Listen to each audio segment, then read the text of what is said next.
Vou compartilhar minha tela aqui. Se tiver algum problema, se não estiverem vendo, por favor, me dê um toque aí, por favor, tá? Estão vendo a minha tela, escutando bem? Tranquilo. Sim, Tá, sim. tá, obrigado. Bom, pessoal, boa noite, né? Vamos começar aqui.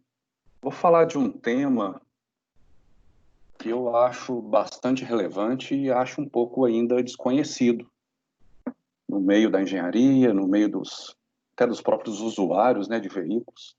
Então, eu quero passar uma visão geral sobre esse tema aqui.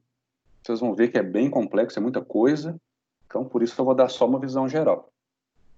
Só o tema, né, a acústica, só o tema vibrações já daria aí cada um uma disciplina de curso de graduação, né? Só com os conceitos básicos. Imagina aplicações, né, e tudo mais.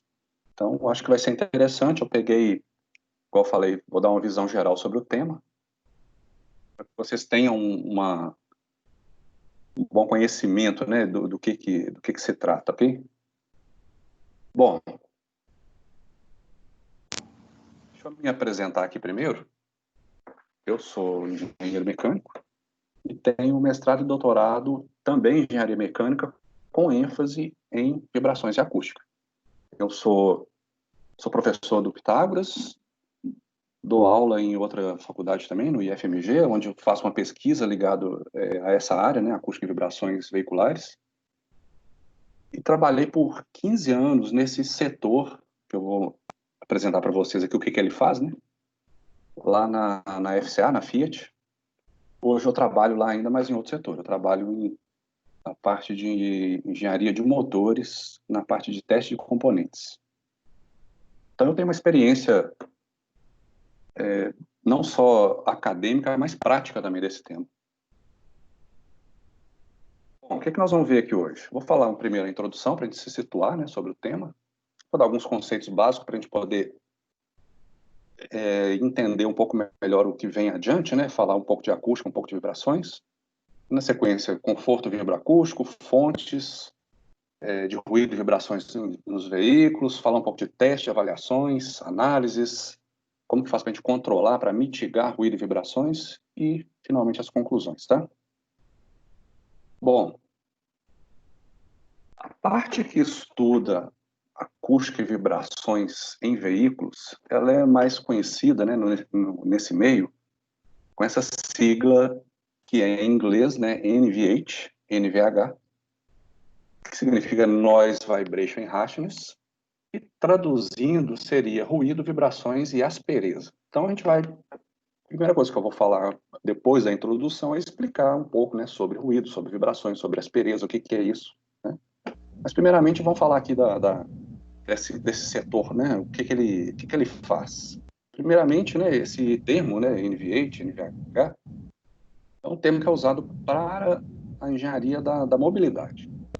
É um termo definido pela Sociedade de Engenheiros Automotivos, a SAE, e ele é usado não só na indústria de veículos, automóveis, né, caminhões, máquinas agrícolas, aviões também, tudo que for mobilidade está ligado a esse termo, né, está ligado a isso, tá? Bom,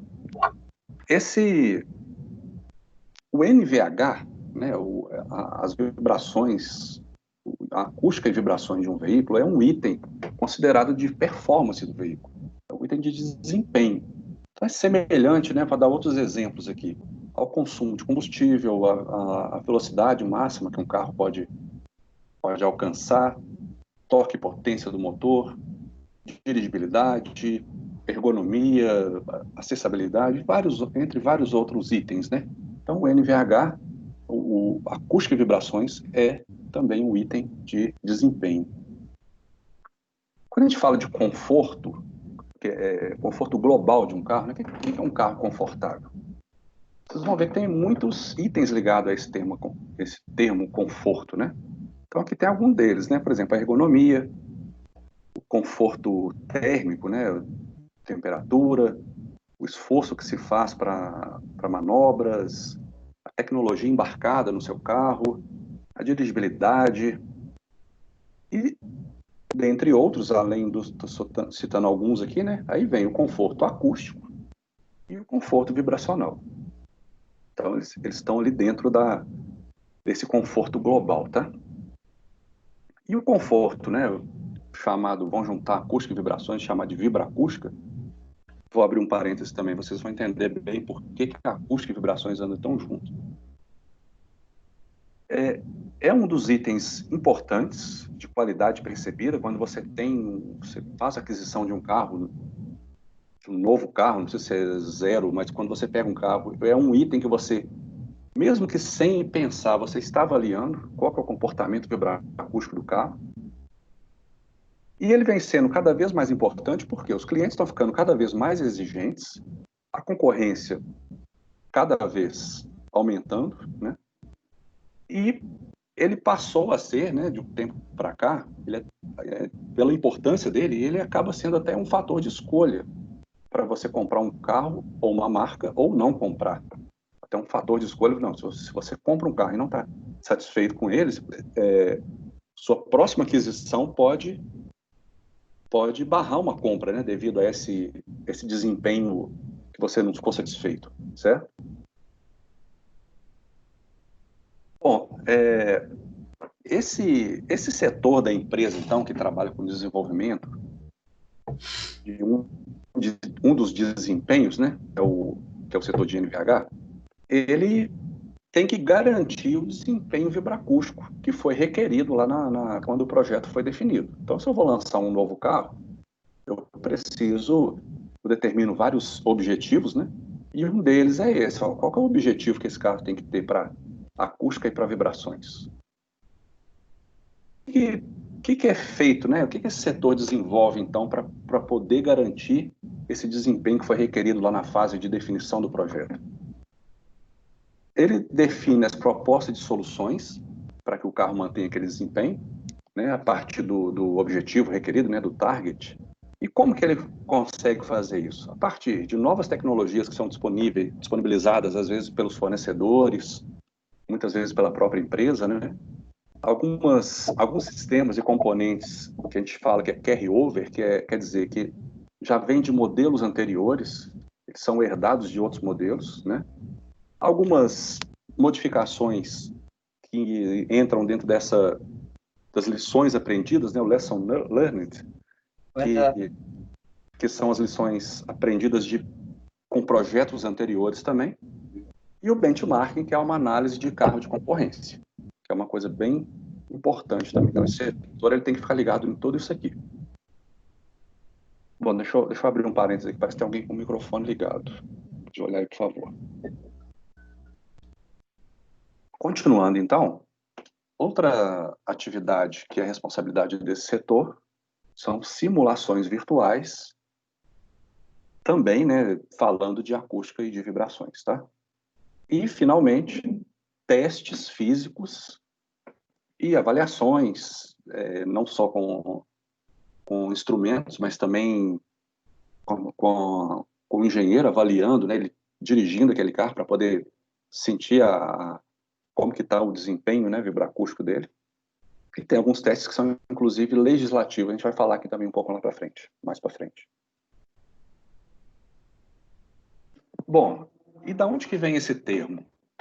Se a gente pegar essa escala aqui, que é da frequência, né, da frequência do evento, a gente tem em frequências baixas aqui do lado esquerdo, deixa eu marcar aqui. Em frequências baixas, vamos chamar aqui do zero, tá? O início desse gráfico aqui seria o zero. De zero até aproximadamente 100 Hz de frequência, eu vou falar daqui a pouco, para quem ainda não está muito acostumado com frequência, eu vou falar daqui a pouco para ficar um pouco mais claro, tá? Mas já vou adiantar aqui. Então, na faixa de 0 até aproximadamente 100 Hz, a gente fala que o evento ali acontecido é vibração. De 100 a 600 aproximadamente, seria aspereza, e dali para frente, ruído. Vou explicar um pouco melhor isso aqui. Imaginem uma superfície, imagina uma mesa vibrando, tá? A mesa começa a vibrar e a gente vai começar a regular a frequência de vibração dessa mesa, do tampo da mesa. Imagine a mesa que você pode estar apoiado aí, por exemplo. Nós vamos começar a variar a frequência de vibração do tampo dessa mesa. Você põe a mão ali naquele tampo da mesa. Quando a gente ligar a nossa fonte ali de vibração, ela vai começar a vibrar uma frequência baixa e a gente vai ter um controle aqui que ela vai subir. Então, você começa ali no 0, começou a vibrar, vai para o 1, para o 2, para o 3, para o 4, ele vai subindo a frequência. O que é, como eu falei, vou adiantar aqui um pouco para vocês, o que é frequência, né? Vou imaginar aqui, talvez vocês estão mais acostumados com o som de carro, né? Quando você tem aqueles subwoofers que dão aquele ruído mais grave, né? Que ele chega a vibrar, aquilo ali é baixa frequência. Já os tweeters, aqueles alto-falantes pequenininhos, eles emitem som de alta frequência. Os outros são média, né? Os normais ali, vão chamar assim, né? Então, a frequência baixa seria os sons mais graves e a frequência alta, os sons mais agudos, né? Mas aqui não estamos falando de som ainda não, vibração, o som está ali para frente. Aqui é só vibração. Então, imagine um subwoofer, né, gerando ali uma vibração, mas sem sair um som, só aquela vibração que ele emite mesmo. Bom, vamos voltar aqui. A gente está você coloca a mão na mesa ali, então ela vai começar a vibrar o tampo da mesa. Você vai subindo a frequência, você está sentindo ali a vibração com a sua mão, né, de 0, 1, 2, 3, 10, 20, 30, 40, 50, 100. Você consegue sentir aquela vibração. A partir de aproximadamente essa faixa de 100 Hz, além de vibração, você vai começar a escutar um ruído também. Ele vai emitir um ruído, aquele tampo ali vibrando, né? E nessa faixa aqui de 100, aí a gente continua subindo a frequência. E vai subindo até aproximadamente 600 Hz, a vibração vai diminuindo, você ainda consegue sentir ali uma espécie de um formigamento, né? Uma baixíssima vibração, mas escuta mais ruído. E a partir dessa faixa de 600 Hz, você passa a praticamente não sentir mais a vibração e vai escutar um som, um ruído, né? A gente vai ver também o que é a diferença de som e ruído depois. Então, só adiantando, de onde que vem esse termo, né? NVH. A vibração é realmente a vibração, o ruído é o som emitido, e a aspereza é uma mistura de vibração com ruído. É uma faixa muito crítica, porque mistura os dois, e as soluções para controle, para mitigação, são mais complexas. A gente vai ver isso também, tá? Bom, então vamos começar com os conceitos, né, os que eu destaquei aqui. O primeiro falar de acústica. Bem resumidamente, a acústica é um ramo da física que estuda o som e suas propriedades, tá? Então, é um estudo do som. E o que é o som? O som é uma sensação que é captada pelo nosso ouvido, né? Mas ela é produzida por uma variação de pressão atmosférica. E a partir de quê? Da vibração mecânica, que propaga em forma de ondas através desse meio aqui, que é por exemplo, nós estamos aqui, que é o ar. Então, o som só se propaga se ele tiver um meio denso. Pode ser água, pode ser ar, pode ser algum gás. No vácuo, ele não se propaga. Tá? Reparem, né, a ligação, né, de som, de acústica com vibração.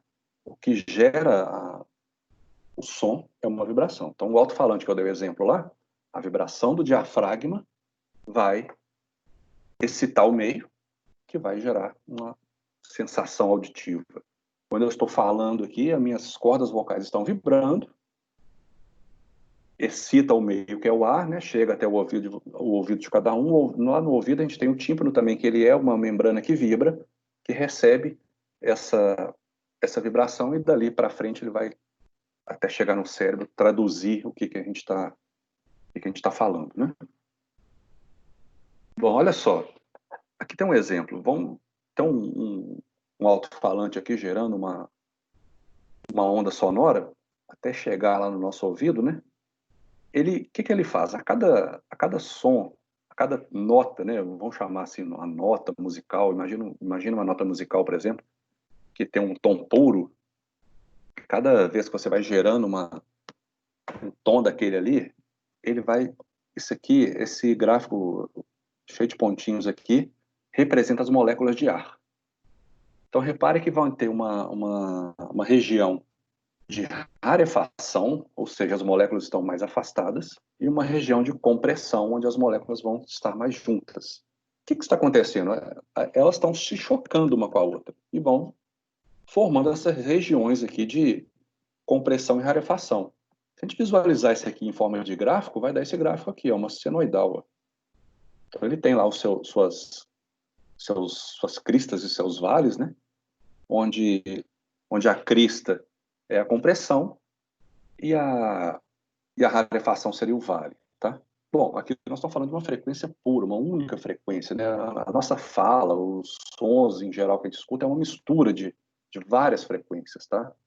Então não seria tão assim, tão regular como esse gráfico que eu estou mostrando aqui. Então é assim, excita o ar, cada molécula vai chocando uma com a outra, vai fazendo aquela propagação até chegar na recepção, né? Que seria, por exemplo, nosso ouvido, tá?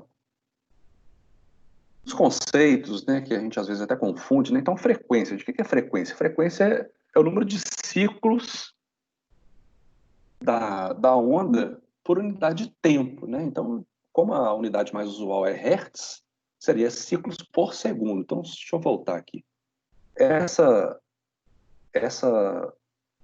Esse exemplo que eu dei, tem aqui, por exemplo, começa aqui embaixo, vai lá em cima, volta embaixo, um ciclo. Vai lá em cima, vai embaixo, outro ciclo. Então, aqui tem vários ciclos numa unidade de tempo. Se eu pegar essa relação aqui, eu acho a frequência. Tá? A velocidade de propagação do som no ar é 340, aproximadamente, né? 340 metros por segundo.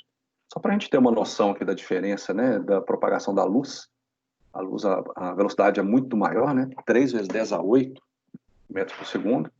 Você já deve ter reparado alguns eventos que você, por exemplo, quando tem fogos um pouco distante, né? Ou até quando está com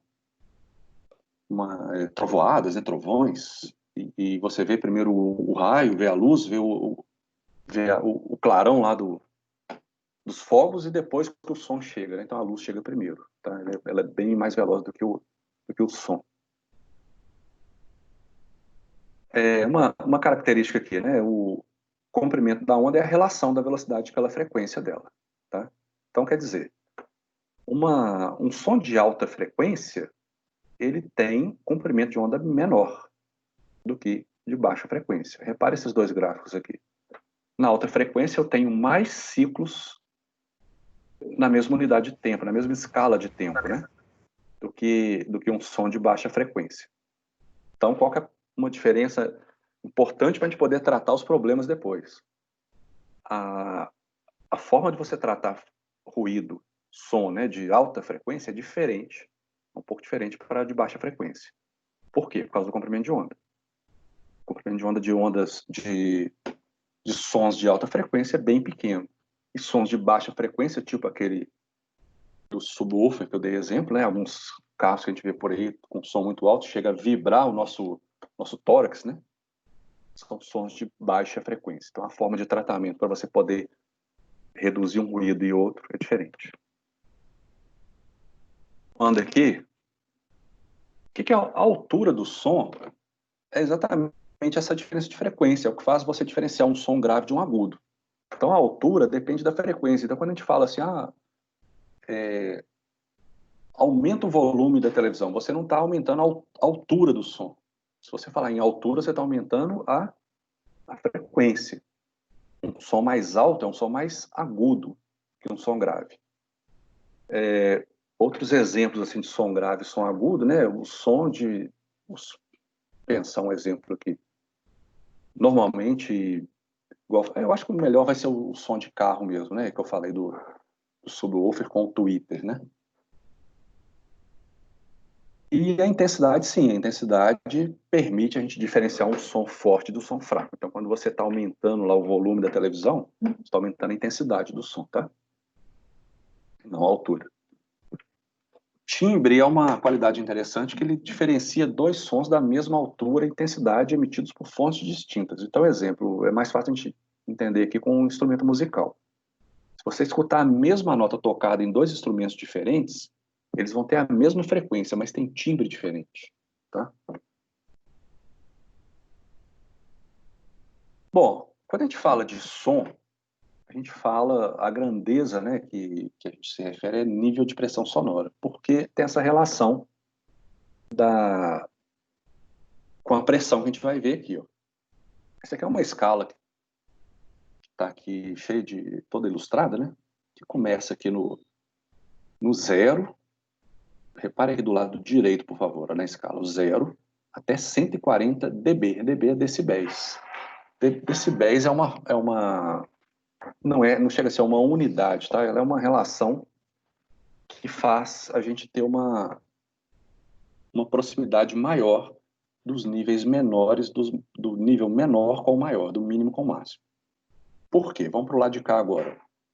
Nível de pressão sonora, a gente está falando em pressão, a gente fala em unidade Pascal, tá?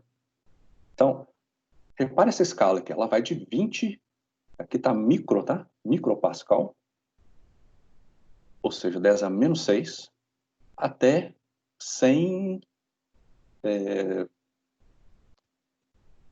100 mil, 100, aqui é 20 vezes 10 a menos 6, e aqui é 100 vezes 10 vezes 10 a 6, ou seja, 100 milhões, né?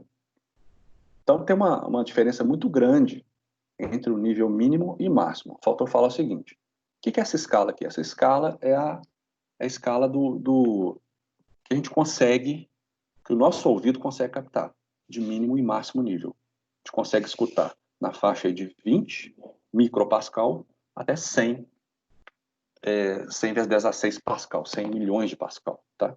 Então é uma distância muito grande entre mínimo e máximo. Então foi criada uma escala que tem uma relação logarítmica, que é a escala de decibéis, onde o zero equivale ao 20, e como ela é logarítmica, cada 10 que você vai subindo aqui não equivale a uma escala linear como é a do lado esquerdo. Então, o mínimo equivale, que é zero, né? E o máximo chega a 140. Então, a gente tem ali o nosso limite, né, de audição, a gente consegue escutar sons muito baixos, né, relativamente muito baixos aqui, que vale, está ilustrado aqui uma floresta aqui bem tranquila, né, sem nenhum barulho. Aí vai subindo um pouquinho aqui, tem um quarto de dormir, né, na hora mais noturno, depois vai subindo um pouco o nível aqui, sala de estar, biblioteca, aí o escritório já tem um pouco mais de barulho, né, 4 pessoas conversando um pouco mais, aí já começa a ficar mais ruidoso. Por exemplo, um ambiente de fábrica, um ambiente de tráfego pesado. Aqui já tem um martelo pneumático, né, uma britadeira que é muito barulhenta, uma banda de rock, e depois já aqueles níveis já bem mais elevados, que são aqui foguetes, turbina de avião. Então esse limite aqui de 130, 140 decibéis, a gente já começa a sentir, não é nem a sensação de som, é a sensação de dor. Já chama limiar da dor. A gente consegue escutar até essa faixa. Logicamente vai depender, né, da condição de audição de cada um, mas normalmente a gente consegue escutar níveis bem baixos aqui, até nessa faixa de 120, 130. Depois começa a sentir dor. Bom, o risco da escala decibel é o seguinte: uma pequena variação em decibel equivale a uma grande variação de pressão sonora. Pra vocês terem uma ideia, se eu tenho um alto-falante, vou dar um exemplo de um alto-falante ligado em algum aparelho de som que vocês têm. Aí você pega aí você faz ali a medição do nível de pressão sonora que ele está emitindo. Vamos considerar que ele emitiu ali 60 decibéis. Se eu colocar um outro alto-falante idêntico a ele, ligado, e for fazer a medição de novo, ou seja, eu dobrei a minha fonte, e se eu for fazer a medição de novo, ele não vai passar de 60 para 120, ele vai passar de 60 para 63 decibéis. Ou seja, 3 decibéis equivale a você dobrar uma fonte de ruído. Então é muito grande. Uma diferença aqui, por exemplo, de 10 decibéis é uma diferença considerável, né? Então a gente tem que ficar muito atento a isso, principalmente em ambientes de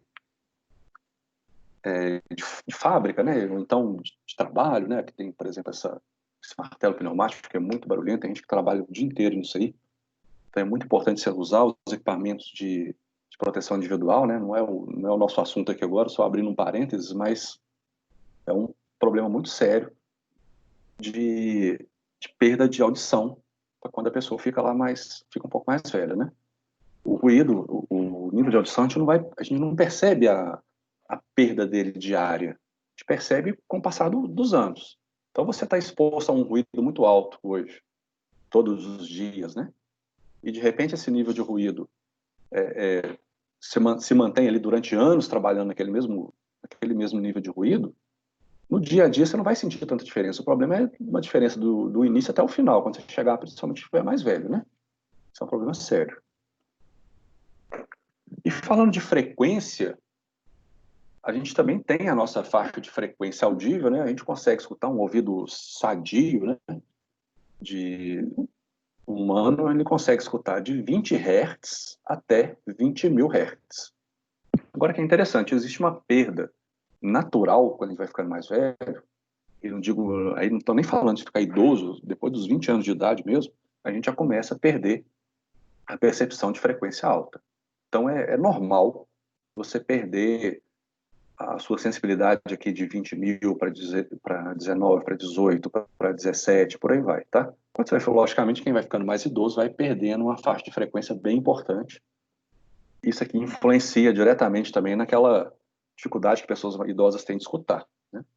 Muitas vezes é porque perdeu a faixa de frequência um pouco mais alta.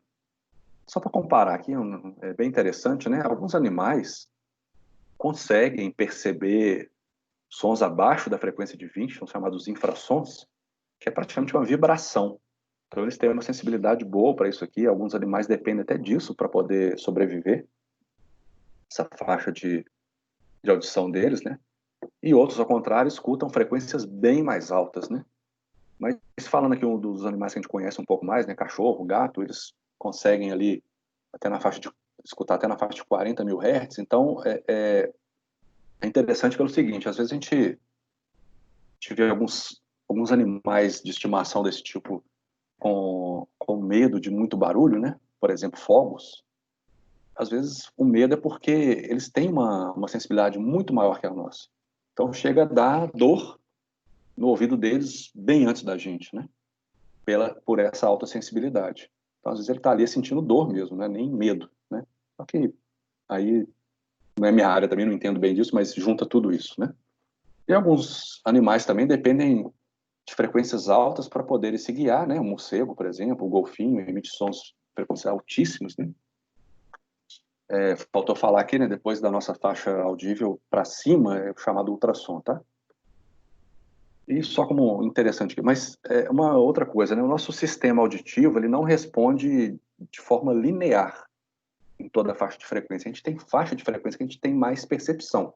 Então, por isso que eu comentei com vocês, a frequência um pouco mais de média para alta, ela é mais perceptível. Então, quando a gente tem a perda de frequência alta, a gente perde também a nossa sensibilidade, né? Por isso que a gente passa a não escutar tão bem, tá? Do que comparando com frequência média e baixa. Bom, vamos falar um pouco de vibrações agora, né? Vibração. Vibração é um movimento, né? Um movimento de qualquer objeto, qualquer coisa que você imaginar em relação a uma posição de equilíbrio. Se tiver um movimento de vai e vem, é considerado ali um movimento de vibração. Então, eu tenho algum exemplo aqui, não sei se vai dar para vocês virem da forma que eu estou vendo, porque às vezes dá uma travada, né? Mas temos aqui 3 massa-mola subindo e descendo, né? Então, se a gente considerar aqui o meio do caminho como posição de equilíbrio, então a primeira massa aqui, enquanto ela vai lá em cima e volta, ou seja, ela faz um ciclo completo, a massa do meio, a verde, ela faz 2. Ela vai 2 vezes, ela vai lá em cima, volta, vai lá em cima, volta. E a massa azul faz 3. Enquanto a primeira faz 1, a azul faz 3. Então aqui no gráfico dá para a gente ver que no mesmo intervalo de tempo, né? Uma faz um ciclo, a outra faz dois ciclos, a outra faz 3 ciclos.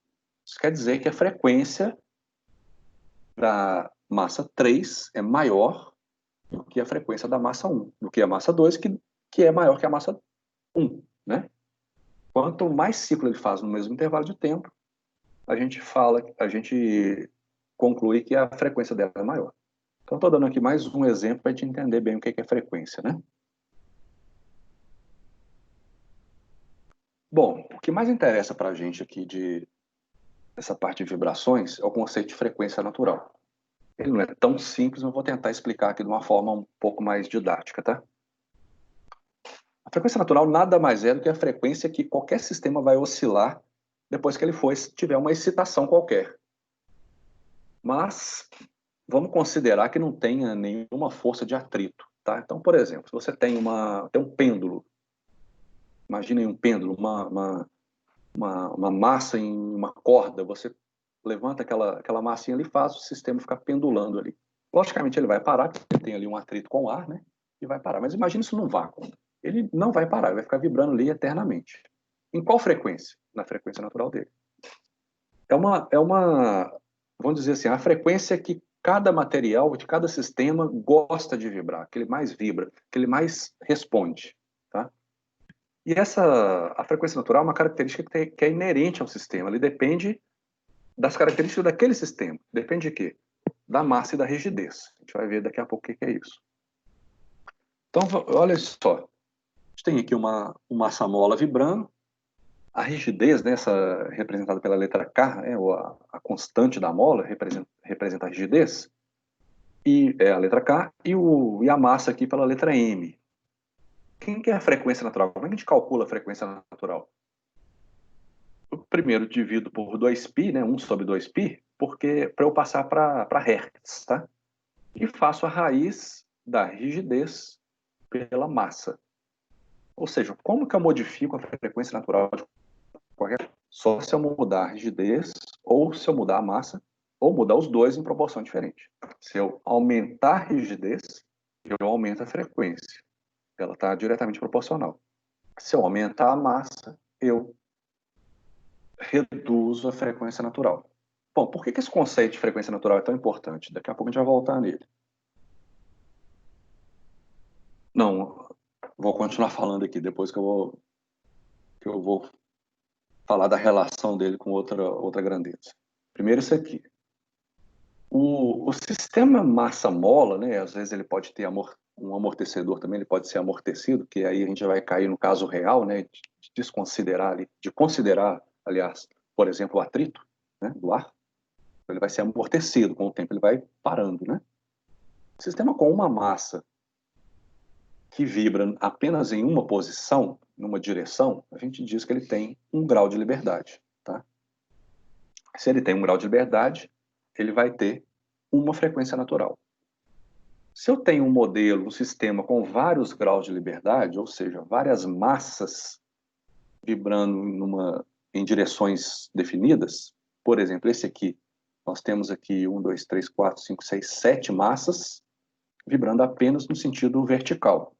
Então, eu tenho 7 vezes um sentido, eu tenho 7 graus de liberdade, eu terei, então, 7 frequências naturais, uma para cada massa. Tá? Então, repare que no nosso cotidiano a gente vai encontrar muito mais, aliás, praticamente somente, né, modelos com vários graus de liberdade. Esse modelo aqui é muito teórico. Na prática, a gente vai encontrar coisas desse tipo. Modelos mais complexos que vão ter várias frequências naturais. E por que isso aqui é importante? A gente define, para fazer alguns cálculos, né? A gente transforma algumas estruturas em sistemas massa-mola, para poder avaliar, por exemplo, o comportamento vibracional dela. Então, dei alguns exemplos aqui. Uma estrutura desse tipo aqui, né? Vou chamar aqui, cada andar dessa estrutura, a gente vai transformar numa massa e numa mola.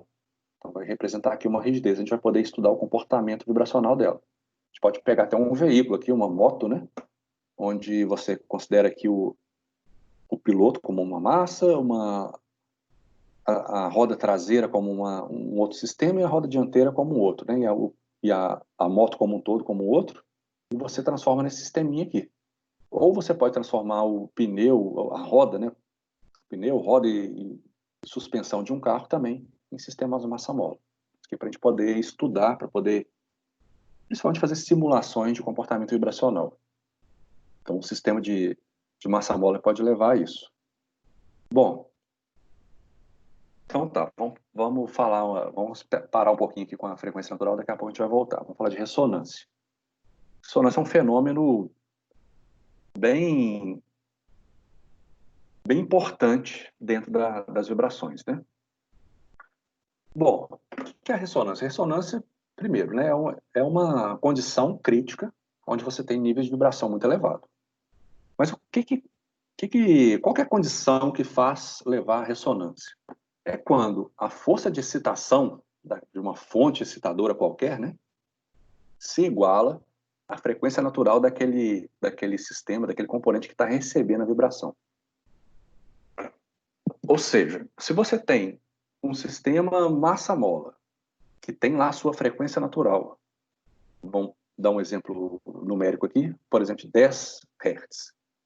Se eu tenho esse massa-mola e instalo ele numa mesa vibratória, e essa mesa vibratória começa a vibrar a 10 Hz, eu vou ter um casamento de frequências e vai acontecer, então, a ressonância. Então, o que acontece quando ele entra em ressonância, né? Ele tem um grande aumento de amplitude de vibração, de oscilação dessa massa, né? Então, a condição é essa.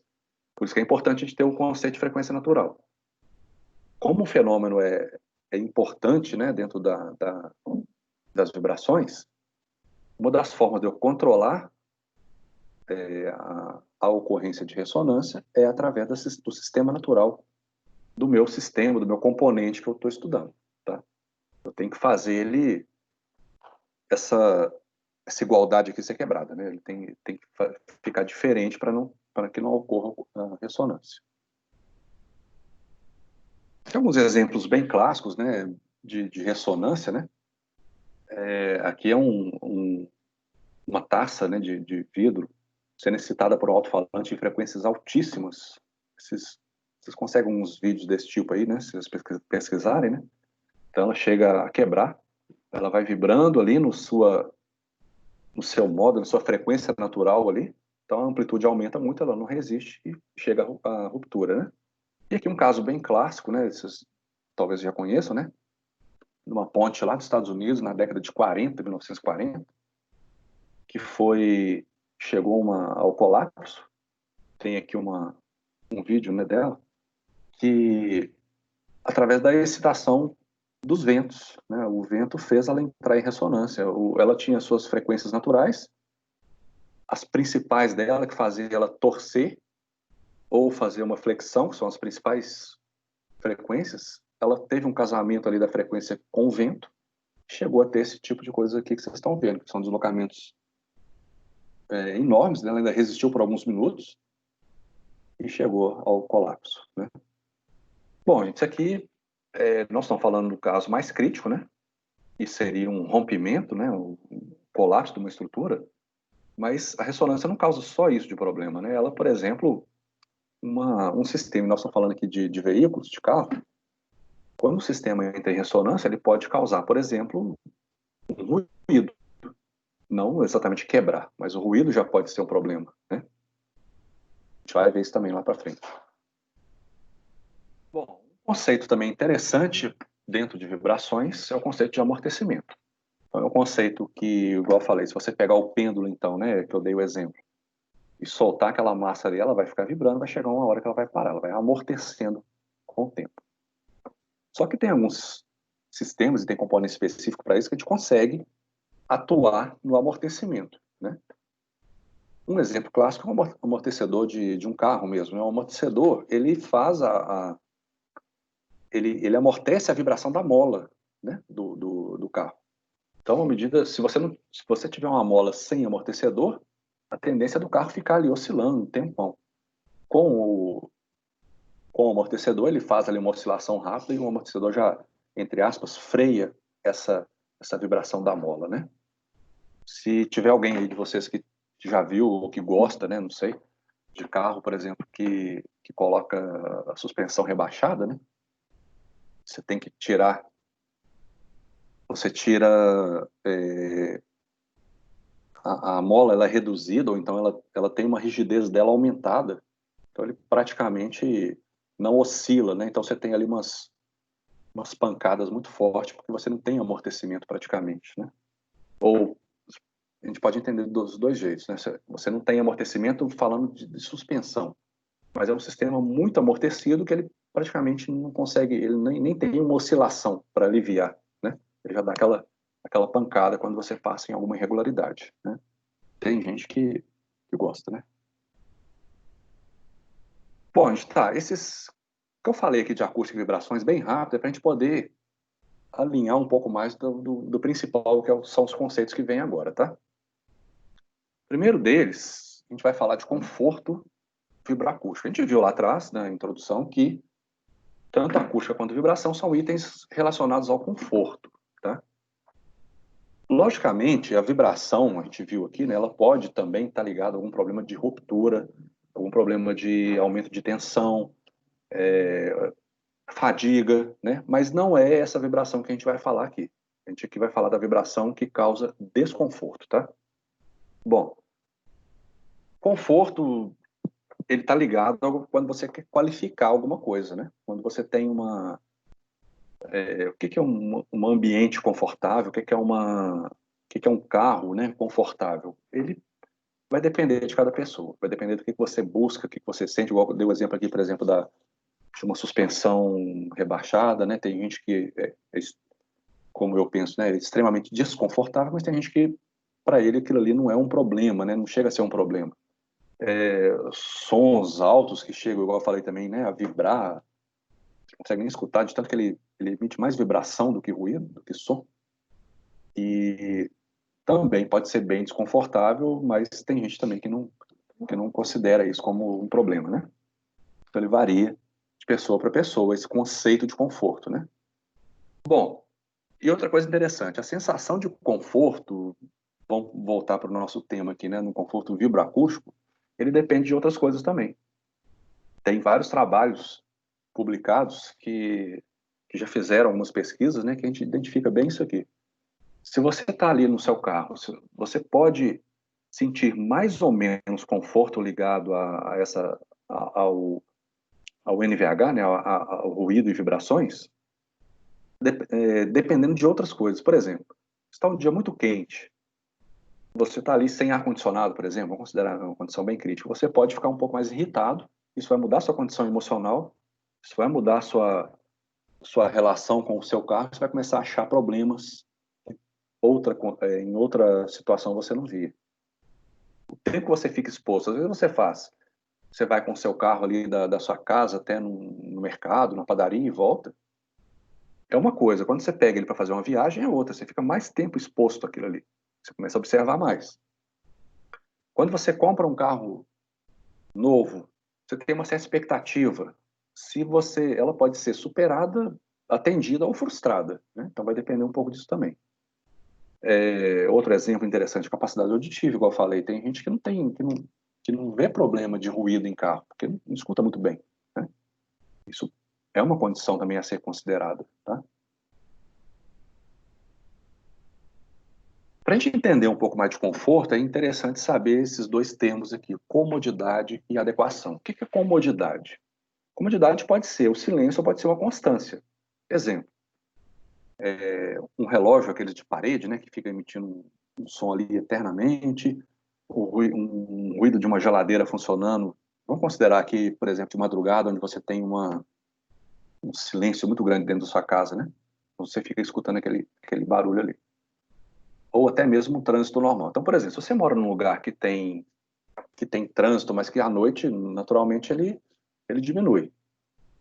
Então, na hora que você acordar, muitas vezes você associa, opa, está na hora de acordar porque o trânsito aumentou, o barulho do trânsito aumentou. Pulei aqui a questão do relógio.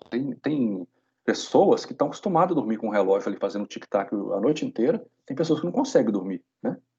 Tem pessoas que dão um pulo da cama quando a geladeira liga o compressor, por exemplo. Tem gente que nem percebe que a geladeira faz barulho, né? Bom, de qualquer forma, esse termo comodidade está ligado à conveniência de se ouvir. Ouvir pode ser uma necessidade ou um desejo. E a adequação? A adequação requer que o ambiente seja adequado, né? Quer dizer, ele seja coerente com o que está sendo desenvolvido. Então, por exemplo, se você está agora participando de uma aula, estudando, o ambiente adequado é um ambiente que não seja com barulho de rua, com barulho de criança chorando, barulho de televisão, né? Esse seria, por exemplo, um ambiente adequado. Só voltando aqui na comodidade, né? Tem gente que gosta, por exemplo, de dormir com chuva, com barulho de chuva. E é um barulho, às vezes, até forte, mas ele pode ser cômodo. Não necessariamente, aliás, na maioria das vezes até é, né? É cômodo, mas está emitindo barulho. Se você for medir ali, é um nível considerável, né? Aí fica a pergunta, como garantir, então, esse conforto vibroacústico para o cliente, né? Primeiro, o que significa isso? Significa, então, garantir comodidade, bem-estar, tranquilidade, adequação, atender a expectativa dele, né? Quer dizer, falando aqui sempre de ruído e vibrações, né? Repare que está muito ligado à classe do carro, né? Se você compra um carro, entre aspas, popular, naturalmente, você espera um conforto um pouco melhor do que um carro mais do segmento de luxo, né? Vamos dizer assim, tá? Mas depende também de cliente para cliente, tem gente que quer, e está correto, né? É o carro, mesmo ele sendo mais barato, né? O entre aspas, o barato entre aspas, que ele seja confortável, né? E sempre lembrando, tá, gente? Isso aqui é o que dificulta muito o trabalho, é essa subjetividade, a irritação ou o prazer. Esses dois limites aí, eles dependem muito de cada pessoa. Então, para você trabalhar ali no meio, né, entre não ficar irritado, nem tanto ter tanto prazer, ficar no meio, é muito complicado isso aqui, você entender. Ele depende de cada um. Como eu falei, é muito comum você ver carros preparados com suspensão que faz o carro ficar desconfortável, com som que faz ele ficar desconfortável. Alguns colocam aquele barulho ali de quando você dá uma acelerada, né? Pisa no acelerador, ele emite ali uma espécie de um assovio, né? Lá no sistema de aspiração. Tem gente que gosta, né? Ou não, né? Então vai depender muito da pessoa. Então, às vezes você compra um carro caro, igual eu falei, mesmo sendo mais barato, ele é caro, mas você pisa lá e escuta um barulho daquele parecendo um assovio, você vai reclamar. Tem gente que não, gostei, achei esportivo, né, por exemplo. Né? Então é muito complicado trabalhar nisso aqui. É muito complicado medir isso daqui, né? Bom, finalmente chegamos aqui no ruído, né? O que é o ruído, gente? O ruído é o som indesejável, só isso. Ele tem fisicamente a mesma coisa que o som. Só que aqui entra o subjetivo. O ruído é o indesejável, né? O que incomoda. Então, para mim, um carro com som alto, com as tampas do porta-mala até aberta e vibrando, aquilo para mim é ruído. Tem gente que acha que é som, né? Mas a gente sempre tem que entender. O que você espera do seu carro? Qual que é a diferença de som e ruído, né? Por exemplo, você espera um carro desse aqui, né? Desse segmento, um carro silencioso, um carro completamente sem barulho nenhum, não. Você quer ali que eles emitam um som, né? A gente chama até de som. Existe algumas marcas, né, de veículos, até de moto, né? Por exemplo, a Harley Davidson, né? Que tem patenteado aquele ruído ou som, né? Que ela emite. Ferrari também é uma característica, né, de ter esse som bem específico dela.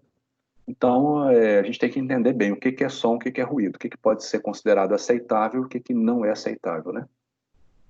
Só para dar um exemplo aqui, também não entra muito no nosso assunto, mas um carro elétrico que quando você passa a dirigir, ele não emite som nenhum, você escuta apenas ele, praticamente o pneu rolando ali no asfalto, ele chega a ser até incômodo, né? Ele passa a não ser tão adequado. Tem trabalhos publicados e até mesmo já já aplicados que você faz um som artificial para carro elétrico. Para quando a pessoa ali, por exemplo, pisar no acelerador, ele gera ali um som artificial gerado a partir, por exemplo, do alto-falante, né?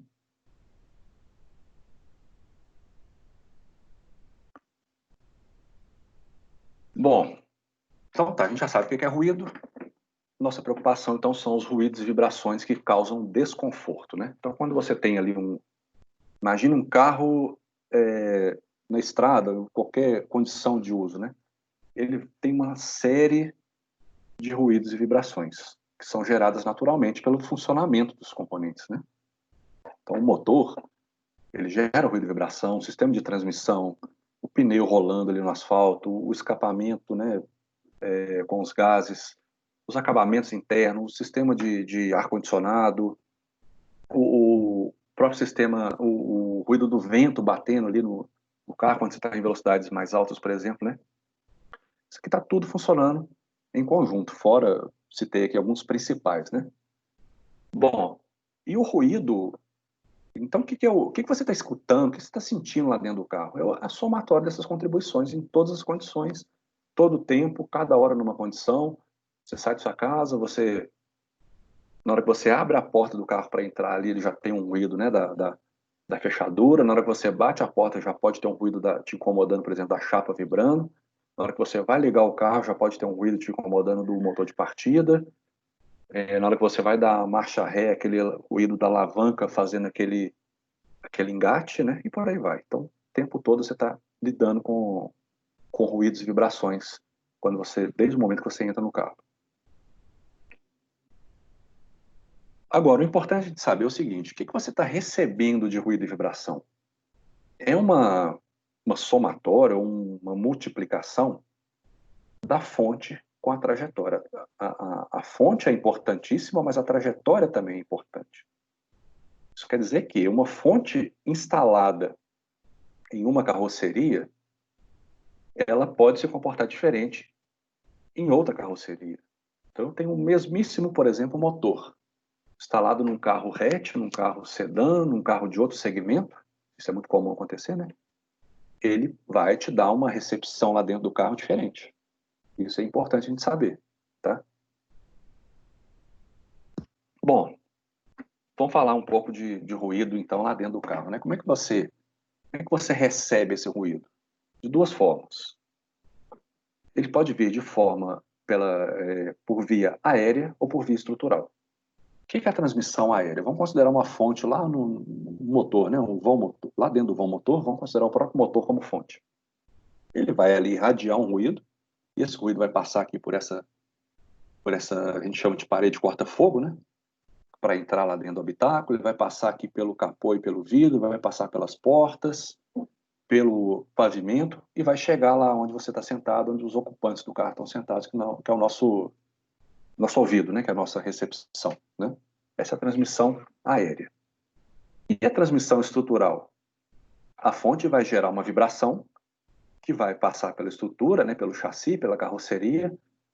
Essa estrutura vai vibrar e vai irradiar esse ruído. Então ela é gerada em forma de vibração, mas é recebida em forma de ruído. Então esse aqui é o chamado ruído estrutural, e esse aqui é o ruído aéreo, né? O que muda é o quê? O tipo de transmissão. Importante a gente saber isso aqui. O ruído estrutural, esse gráfico, ele mostra a contribuição do ruído estrutural e do ruído aéreo em faixa de frequência. Quer dizer, e aqui é a porcentagem. Quer dizer que, repare que o ruído estrutural, em frequência baixa, ele vai predominando, ó, 100%, 100%, 100%. Chega aqui perto essa escala é logarítmica, tá? Chega aqui perto de 400 Hz aproximadamente, ele começa a cair e vai caindo, chega lá em 1000 Hz, praticamente não tem. Aí inverte. O ruído aéreo, que praticamente não tem frequência baixa, ele vai começando aqui, né? A faixa que eu comentei do Rashnes é toda essa aqui, né? Ele vai se predominando e aí sim, até lá na nossa aqui de 600, né, 800 Hz, até a nossa faixa audível, até 20.000 Hz, ou 18.000, 15.000, ele predomina, tá? Bom, faltou falar uma coisa aqui da transmissão. Reparem que a vibração, um dos problemas da vibração, então, é a geração do ruído, tá? Ela gera ruído. Mas vamos falar da vibração, né? Como que a gente sente vibração? Pontos de contato. Então, é onde a gente tem contato com o carro, com o veículo. Então, vamos imaginar, né? Você sentou ali no banco, então, o banco, se ele emitir uma vibração, você vai sentir, tanto no assento, quanto no encosto, quanto no volante, na hora que você vai passar a marcha, nos pedais, no próprio painel, quando você coloca ali, apoia seu braço, ou até numa questão que também envolve vibração, é visual. Vou imaginar que o seu painel de instrumento ele pode vibrar e pode te dar uma deformação, por exemplo, do número que você está querendo ler, né?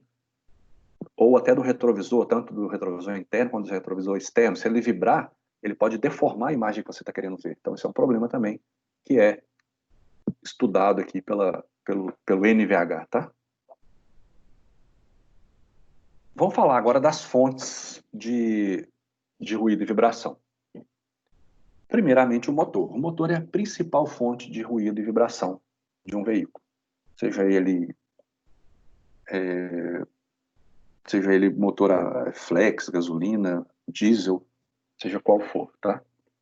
Só um parênteses aqui. Não, eu vou falar isso mais para frente, vamos lá. Que tipo de ruído que o motor ele emite? Combustão e esse tanto de componente aqui movimentando, estando em contato, atritos, partes móveis se chocando, tudo isso aqui gera um ruído global do motor, tá? Mas desse ruído global, o principal dele é a combustão. Então, o que gera maior nível maior amplitude de vibração e de ruído? É a combustão. A gente não é muito usual falar, né, a explosão, tá? Mas seria semelhante, tá?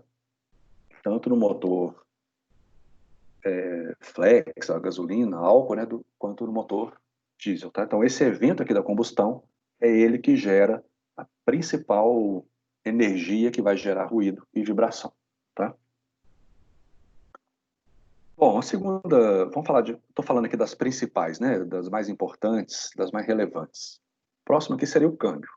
Um ruído muito importante também é o ruído de engrenamento, né, e aqui tem um exemplo de um câmbio mecânico, mas o câmbio automático, como ele hoje está sendo muito, muito vendido, muito utilizado também, ele também gera seus ruídos de engrenamento, é um pouco diferente a imagem dele aqui, não é bem isso aqui, mas ele também gera um ruído semelhante, tá? O que é o ruído de engrenamento? É aquele ruído de um dente engrenado no outro dente, né?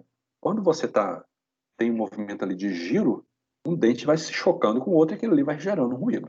Então esse é o ruído gerado pela caixa de câmbio, tá? Um deles, né? Outro ruído gerado é um ruído de batimento, né? De partes móveis. Então você tem ali vários componentes que compõem o câmbio e os principais ali que geram ruído, né? Esses cubos e luvas aqui, né? Que são os componentes internos lá que vão batendo no outro, né, vão vibrando um em relação ao outro. Ele tem ali uma certa folga quando ele está desengrenado. Então, vamos considerar o seguinte: você tem ali imagina você dirigindo a terceira marcha. A terceira marcha está engrenada, tem ali um torque, né? Ela está gerando um ruído de engrenamento. As outras que estão desengrenadas, né? Eles estão girando também, mas não tem um torque, né? Do movimento. Então elas ficam, entre aspas, livres e podem ficar se chocando uma com a outra. Tanto essas partes móveis aqui, os cubos e luvas, como os próprios dentes das engrenagens, né? O sistema importante aqui é o comando do câmbio, né? Aquele que você faz lá a mudança de marcha. É um sistema bem complexo, porque ele está ligado à carroceria, ele está ligado ao cabo, que está ligado ao câmbio, então ele tem várias fontes de vibração que chega até ele, né? Desde o próprio câmbio, onde ele é conectado, passa aquela vibração ali através dos cabos, ou até desse conjunto aqui da alavanca, onde ela é fixada na carroceria do carro, ela também recebe ali a vibração. E pode gerar algum incômodo vibracional e até mesmo de ruído, porque se ela começar a vibrar, ela pode gerar ruído também. Tem alguns componentes que tem molas, por exemplo, né? Que pode gerar algum tipo de ruído bem incômodo, né? Devido a essas... Eles podem entrar em ressonância, inclusive, né? E vai gerar um ruído incômodo. Bem complexa, vou só falar aqui bem geral, são os acessórios do motor, né? Por exemplo, né? As bombas, o motor de partida, que naquele momento que você liga o carro, ele emite um ruído bem, bem considerável, né? O compressor do ar-condicionado, quando você liga o ar, ele tem vários tipos ali de ruído ligado a ele, né? E o próprio funcionamento dele, né? Aí tem o alternador, o sistema de refrigeração, o eletoventilador, as correias, ou no caso, carro que tem comando a corrente também, corrente gera muito ruído, mais do que correia, tá? Bomba de direção hidráulica, né? Principalmente quando tem algum carro talvez ficando um pouquinho mais velho, é comum acontecer defeitos que geram um ruído muito chato de direção hidráulica quando vira ali o volante. Então reparem o tanto de fontes de ruído que a gente está lidando com elas ali o tempo todo quando você está no seu carro, né? Continuando falando mais importantes aqui, né? O sistema de aspiração de ar, né? De admissão de ar, é o sistema que enche ali, né? Que ele recebe que faz o ar chegar até o motor. Ele tem um duto, né? A ideia principal otimizada seria ele pegar o ar mais frio possível. Então ele tem ali uma tomada de ar geralmente fora do vão motor, né? Ele liga ali ou até a frente do carro, ou até ali na lateral onde fica a roda, para tentar pegar um ar mais frio possível, porque o motor ganha em rendimento com isso. Então ele tem um sistema bem complexo de dutos, de filtro, e com aquela aspiração do ar, você pode ali gerar ruído relacionado a isso, a essa movimentação do fluxo de ar nos dutos do sistema, tá? E, como eu falei, tem layouts muito complexos que podem fazer o ruído piorar. Curvas, regiões de esmagamento, de aumento de espessura, né? Tudo isso pode modificar o ruído gerado por ela. E pode ser trabalhado também, projetado, para que não gere ruído, né? O escapamento é um dos mais importantes também. Ele é uma fonte importante porque ele tem alguns tipos diferentes. O primeiro dele é a própria flutuação de gás passando ali pelo sistema. Aquilo ali gera ruído, né? Por isso que tem cada modelo, cada motor vai ter o seu específico, mas ele é bem complexo, o sistema de silenciadores, né? No sistema. Exatamente para fazer essa atenuação do ruído do gás passando por ele, tá? Do fluxo, né?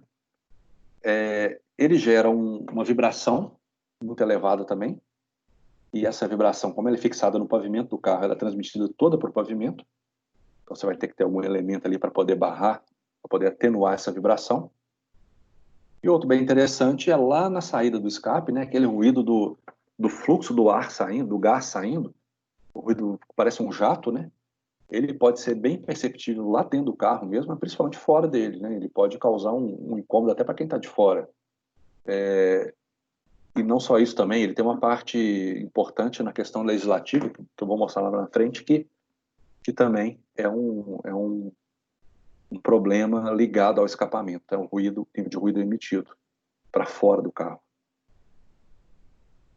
Sistema de transmissão, onde tem ali os semi-eixos, né, que liga ali o câmbio, o diferencial até as rodas. Esse semi-eixo, ele facilmente entra em ressonância, ele tem um comprimento ali, uma barra, e ela vai ter uma vibração de flexão que gera ruído. Pneus tem um ruído muito característico e bem considerável. Ele é muito elevado para isso que eu falei do legislativo, que é para fora do carro, mas também para dentro do carro, né? E reparem que o ruído do pneu, que o pneu emite, depende muito do design da banda de rodagem dele. Porque o ruído principal é esse da batida. Cada pontinho desse aqui, né? Cada elemento do pneu que ele vai se chocando com o asfalto, e aquilo ali é uma pancada e vai gerando ruído, né? E vai transmitindo principalmente por via estrutural, através da suspensão, chegando na estrutura do carro e emitindo o ruído chamado estrutural principalmente, tá? Mas ele também emite o ruído aéreo. O ruído aerodinâmico, esse sim é só aéreo, né? Ele é causado pelo fluxo de ar passando no carro, né? Então ele varia com a velocidade do carro, por exemplo, e depende muito do formato do carro, dos componentes externos do carro, né? Por exemplo, o retrovisor é muito importante. Algum carro que tenha aerofólio, que tenha mini saia, tudo isso pode gerar uma espécie de ruído que é um assovio praticamente, tá? É muito incômodo. Às vezes ele, para chegar, né, dar o ruído, ele tem uma velocidade específica, então ele tem que ser muito bem trabalhado, porque às vezes você está no carro numa condição de velocidade de estrada, autoestrada, vamos considerar aí 100 km por hora, onde você está de marcha mais elevada, então o seu ruído do motor não sobressai tanto. Fica mais ali o ruído do pneu e o aerodinâmico. Então, qualquer problema relacionado a isso, ele vai ser muito perceptível. Bom, outra fonte importante, né, o ruído de ar-condicionado, não só do fluxo ali da caixa de ar, quando você vai mudando a velocidade e vai aumentando o ruído, mas do compressor que eu já comentei, da válvula de expansão, que costuma também dar um certo ruído. Já falei também do ventilador, do condensador, que fica lá na frente do carro, mas tem aqui também o ventilador do evaporador, aquele que fica aqui dentro, né, que faz o vento sair aqui na caixa de ar. Né? Então é um sistema bem complexo também. O próprio fluxo do gás, tá, no sistema. Esse aqui é bem importante. Ele tem esse nome em inglês, né, squeak and rattle, mas nada mais é que o mais conhecido como grilos, né? Tecnicamente falando, seria ali um ruído de batimento, de esfregamento dos componentes de acabamento interno. Então, qualquer ruído lá dentro do carro, né, que a gente chama muito de grilo, comumente falando, é esse aqui de squeak and rattle. Ele é muito complexo porque tem muita coisa aqui dentro do carro de acabamento, não só que a gente está enxergando, né, como realmente acabamento, mas por dentro dele, tipo de fixação do acabamento, tipo de material, influência com calor. Seu carro às vezes não tem ruído nenhum, fica no sol um tempo, depois ele começa a dar ruído, né? Então a temperatura tem influência grande também, às vezes dilata alguma coisa e começa a gerar ruído, depois ele some, aí você não consegue achar. É muito complexo. Com essa parte elétrica muito desenvolvida, tem muitos por toda parte aqui tem fiação, né, chicote elétrico passando, então se ele não for bem fixado, pode ficar batendo ali, gerando um ruído, né? Sistemas móveis, tipo o do cinto de segurança, ele tem ali um sistema que também pode gerar ruído. O próprio banco, né, ele pode gerar um tipo de rangido ali, de ruído também. Mas principalmente aqui no painel de instrumentos, onde tem muita coisa atrás dele e é bem complexo para esse tipo de problema. Um outro ruído bem interessante, chamado de buffeting, ou em inglês também se chama de vub-vub, é quando você... Normalmente ele dá quando você abre uma das janelas traseiras, né? Ele fica dando uma flutuação de pressão que chama, tá? Tem um esqueminha dele mostrando. Dá também quando você abre o vidro dianteiro, ou quando abre dois vidros, ou três, ou os quatro também dá, mas o pior deles é quando você abre apenas um traseiro. Aí ele é bem característico. Chega a ser muito incômodo você não conseguir permanecer nessa situação, né? Mas ele dá mais com velocidade mais alta, né? A partir dali de 80 km por hora, quando você está mais em estrada, né? Tem um exemplo aqui, né? Muita gente anda com o animal na janela e deixa lá aberto, então pode dar esse ruído aí. Esse aqui parece que está bem amarrado, né? Não estou aconselhando isso aqui, não. Esse é um risco, né, gente? Até abrindo parênteses aqui.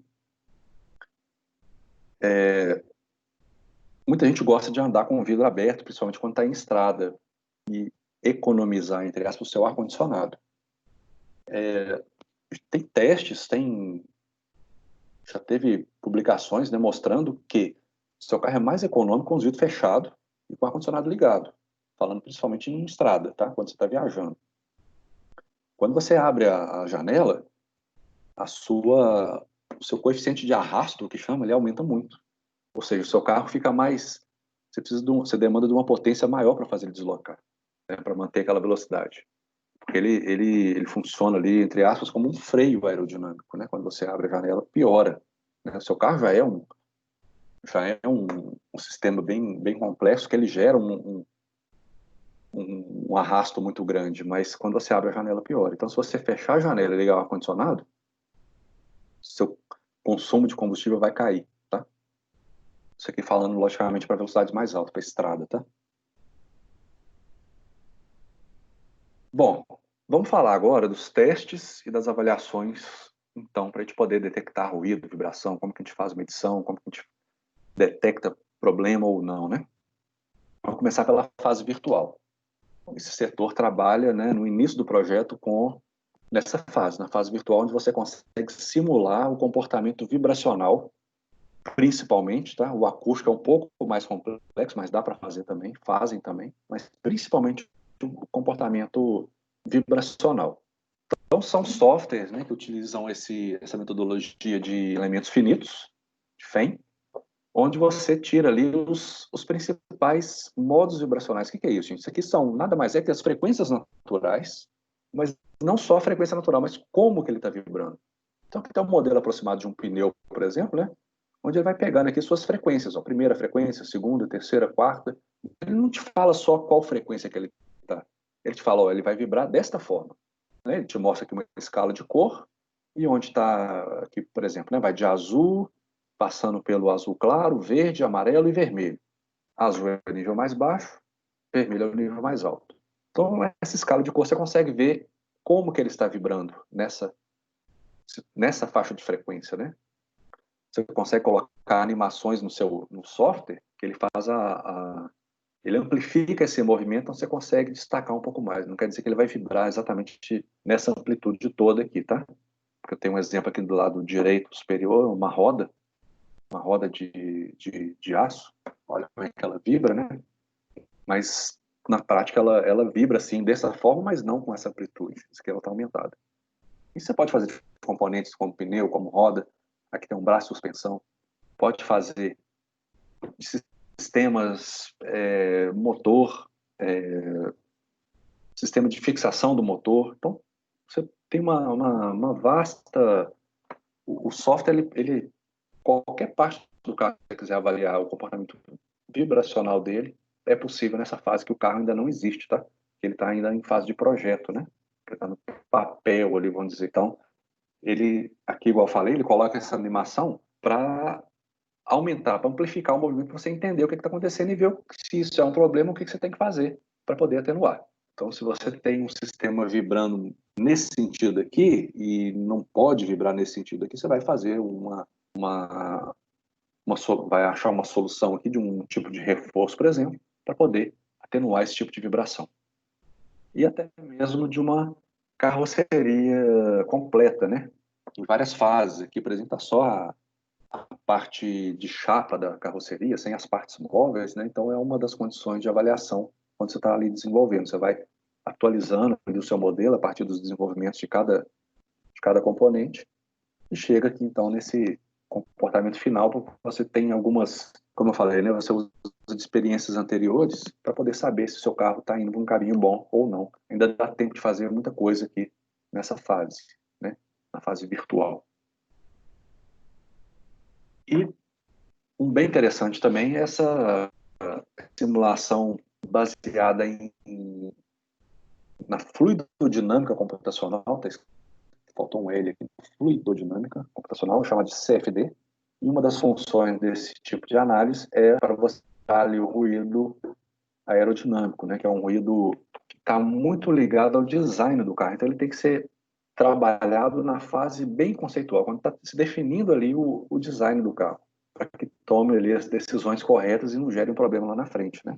O carro, muitas vezes, ele não adianta ele ser só bonito, ele tem que ser bom também, então ele tem que ter avaliações desse tipo. Então aqui, por exemplo, ele está avaliando o software que dá um resultado desse tipo, né? Também uma escala de cor pelas linhas que ele vai traçando aqui a partir do ruído, por exemplo, do retrovisor, dessa coluna, né? Que ela pode gerar esse assovio que eu comentei com vocês, e pode dar um gráfico até estranho como esse aqui, ó, onde esses pontos aqui em marrom, né, significa níveis, quanto mais marrom, mais elevado, né? Parece um carro todo sujo aqui, mas é isso, onde ele está mais sujo é onde ele está gerando mais ruído, né? Também utilizando essa mesmo tipo de simulação, né, fluidodinâmica, você consegue avaliar o comportamento de outros gases, né? Por exemplo, os gases do escapamento. Você consegue dimensionar silenciadores do escapamento, você consegue dimensionar sistemas de aspiração. Então, nessa fase é que ele é trabalhado, né? Porque na hora que ele vai definindo ali o design final, fica um pouco mais complexo. Mas, pelo menos, um bom refinamento é feito nessa fase aqui, de virtual, né? Bom, vamos falar agora de teste físico. O teste físico, né, um dos principais, onde você consegue avaliar o maior número de coisas, é o teste de ruído interno. É o ruído dentro da cabine, é o ruído que está chegando ali no ouvido do motorista, né? Para isso existem normas onde você posiciona o seu sensor de medição, que é um microfone, que está aqui representado. Você pode,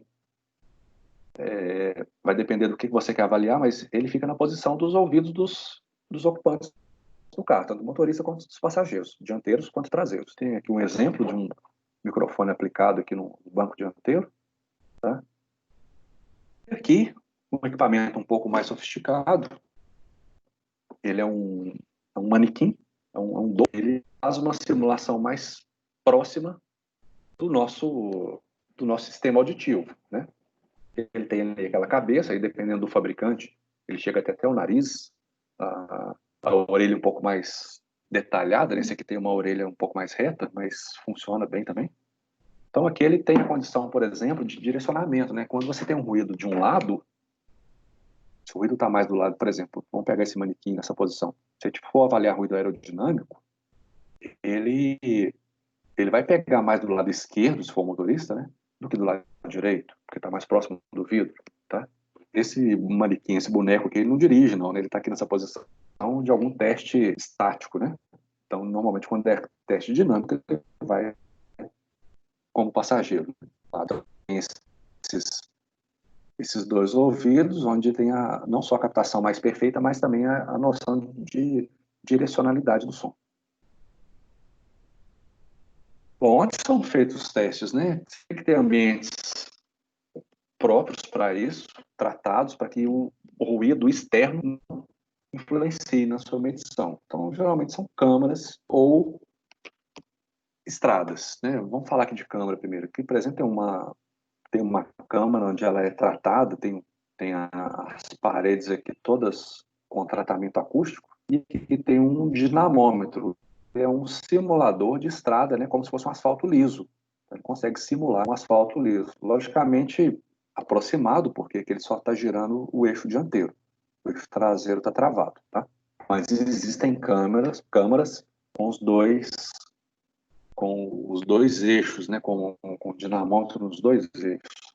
E tem aqui, por exemplo, uma câmara bem maior, né, uma câmara mais bem tratada, chamada de semi-anecoica, onde o nível de ruído lá dentro é baixíssimo, onde você consegue fazer uma série de outras avaliações.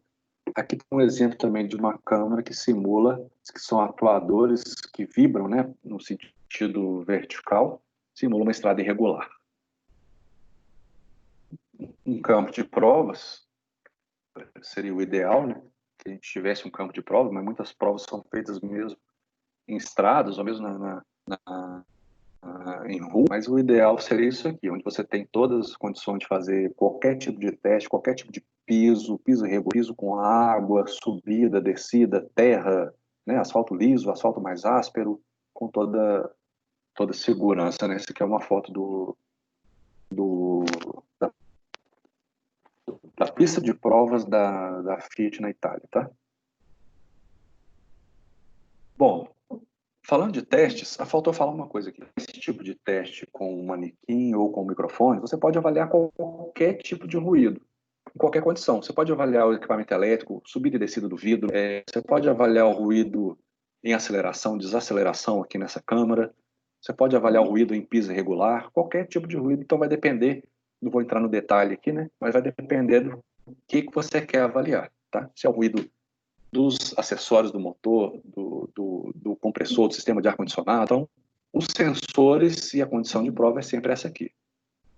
Esse aqui é o ruído que é legislativo, né? O carro só é vendido se ele atender a uma norma legislativa. Ele pode emitir um nível de ruído externo de 74 decibéis. Mas esse 74 decibéis, não vou entrar tanto no detalhe aqui, mas ele é calculado em algumas condições, tá? Então, o carro ele tem que ter aqui um ambiente próprio para isso, ele tem que ter um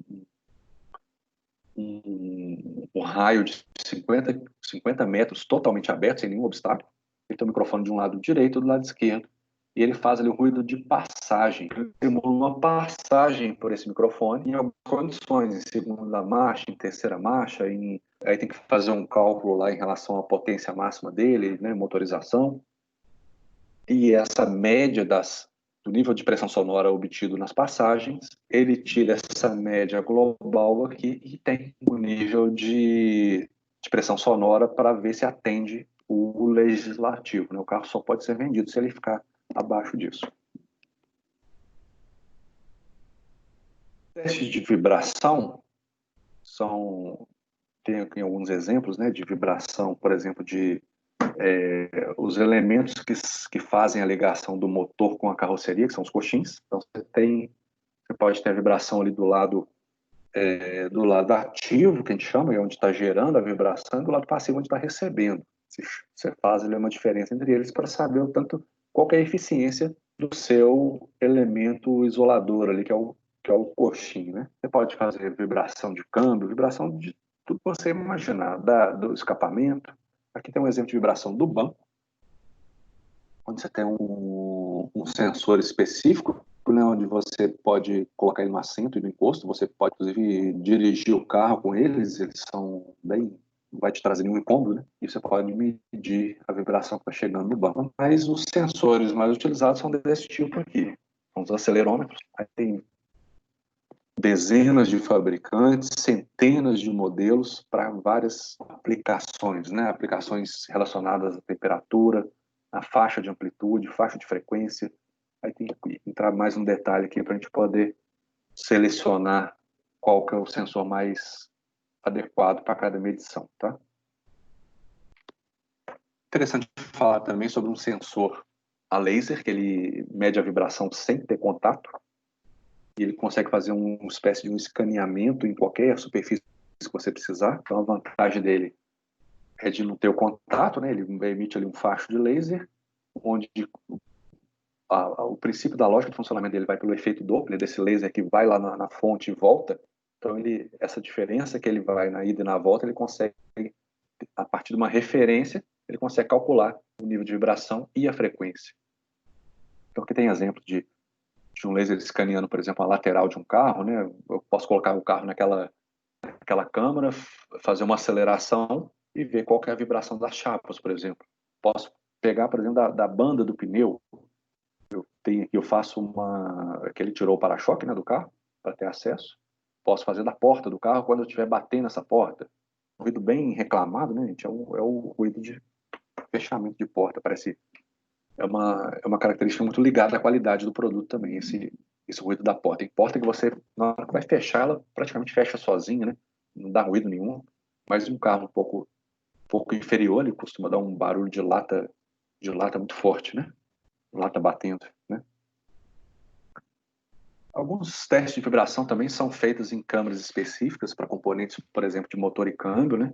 São câmaras tipo aquela para veículo, mas específica para o motor e para o câmbio. Então, ele tem ali um sistema também de dinamômetro que faz ele funcionar, e você pode pegar exatamente a vibração e até ruído também, né, da fonte especificamente, tá? Outro teste interessante para a gente poder determinar a frequência natural dos componentes é através disso aqui, um martelinho, um martelo de impacto, onde tem um transdutor de força. Você coloca um acelerômetro para poder medir a resposta, e a relação entre a força de entrada e a aceleração da saída, você faz ali uma função de resposta em frequência que te dá, no resultado, vai te dar ali a condição de você determinar a frequência natural dos componentes. Então, você joga uma excitação, você faz a estrutura vibrar através do impacto e vai medir a resposta. Essa relação de excitação com resposta, a gente consegue verificar, né, onde que ela está vibrando mais ali, vamos dizer assim, e você consegue pegar a faixa de frequência ou de frequências naturais dos componentes. Você pode medir no carro, pode medir componente solto, cada um vai ter seu target, seu objetivo. Aqui tem, por exemplo, o escapamento pendurado, que ele está solto, né? Aqui está medindo a suspensão do carro montado. Aqui já é um outro sistema em bancada também. Então, é bem, bem variável, tem uma grande variação de teste. Ou então você pode também fazer a excitação não por um martelinho, mas por um excitador aqui, que é um shaker, que emite uma vibração. Pode ser uma vibração na chapa, na carroceria como um todo pendurada, no carro inteiro, e você faz aqui a aquisição de vários pontos de vibração para ver como que está sendo a resposta, e você consegue, por exemplo, fazer então aquela simulação. Na verdade não é simulação porque é físico, né? Você vai fazer aquela animação do seu teste para saber onde que ele está vibrando mais, como que ele está vibrando, como que ele está movimentando ali, né? Quais são os modos de vibração dele. Também tem várias aplicações, várias normas que falam disso aqui. O ruído aerodinâmico você pode medir na estrada, né? Mas você tem ali influência de outras fontes, né? Por exemplo, o próprio motor, o próprio pneu, né? Então, o ideal seria fazer no túnel de vento. Também é muito pouco... existem poucos desses no mundo, né? Que conseguem fazer teste de ruído em um carro. Porque ele tem que ter um tratamento. É um vento que não gera outro tipo de ruído, né? Então, ele só gera ali o vento mesmo. E você faz as medições. Um complexo gigantesco, para isso funcionar. E ele emite aqui o vento da forma que você quiser, simula a velocidade do carro, né? De várias formas. Esse é um teste real também, mas que ele mostra, ele põe uma espécie de seria uma fumaça aqui, né? Para você conseguir visualizar como que está sendo o fluxo de ar passando pelo carro. O túnel de vento não faz teste só de ruído, ele faz também para determinar, por exemplo, o coeficiente de aerodinâmico do carro, né? Bom, vamos falar do último assunto aqui, que é o controle. Como é que a gente faz, então, o controle? Como é que o que a gente pode trabalhar para que o carro não tenha, para que ele chegue, né, no target dele de ruído e vibração? Bom, eu posso trabalhar em três frentes. Eu posso trabalhar na fonte, posso trabalhar na trajetória ou lá na recepção, no ambiente de recepção. Na fonte, ele requer um trabalho na fase de projeto daquela fonte, né? Depois que você vai aplicar um motor que já existe em um novo carro, isso é muito comum acontecer, geralmente você não consegue fazer o trabalho na fonte, porque essa fonte já está desenvolvida, ela já está pronta, né? Então são intervenções mais complexas, que vai demandar de custo muito alto, de longo tempo de investimento e pode não atender o seu projeto. Então não é muito comum ter esse trabalho na fonte. Geralmente ela já é projetada para que tenha um nível adequado. Mas como eu falei, o ruído final depende muito também de onde ela é aplicada, né? Então vem aqui o trabalho na trajetória, né, do ruído ou da vibração, né? Ela pode ser muito trabalhada naquela fase virtual, porque o comportamento modal da carroceria, por exemplo, eu posso atuar naquela fase para que ela melhore a minha transmissão, para que a transmissão não seja um problema. Eu posso evitar, logicamente a transmissão sempre vai existir, mas eu posso otimizar alguns parâmetros da transmissão, por exemplo, mais ligados à vibração, que é a rigidez da carroceria, que vai transmitir, entre aspas, menos vibração lá para o ambiente nosso de recepção, né? Mas nessa fase também eu posso trabalhar na fase experimental. Fica um pouco mais difícil porque ali estão sendo definidos outros parâmetros e a questão ali do comportamento vibracional dela também está ligada a outras coisas, né? Por exemplo, cada componente que você vai incluindo, você vai aumentando o peso do carro. E hoje o peso do carro é um problema muito sério, porque está ligado diretamente ao consumo de combustível. Quanto mais pesado o carro, mais consumo ele vai ter, né? Maior consumo ele vai ter. Então tem alguns vínculos aqui que começam a ficar complicados. E já lá na recepção, vamos pensar aqui como o interior do carro, né? O habitáculo do carro. Você também pode trabalhar na fase virtual, definindo ali os seus parâmetros de pacote acústico, que eu vou mostrar aqui daqui a pouco, mas também muito trabalhado na fase experimental. Ali você vai ver como é que está o comportamento do seu carro. Se precisar de algum ajuste, normalmente você faz aqui, trabalhando aqui nesse ambiente de recepção. Bom, vamos falar um pouco então do controle, né, na prática, como é que faz? Como é que eu controlo o ruído e vibração, o ruído principalmente o estrutural do motor, que é uma parcela considerável, e o ruído aéreo também um pouco, né? Mas a vibração que ele emite através dos elementos isoladores, que são os coxins. Então é importante demais um projeto bem feito desses isoladores de vibração, que são mais conhecidos como coxins, né?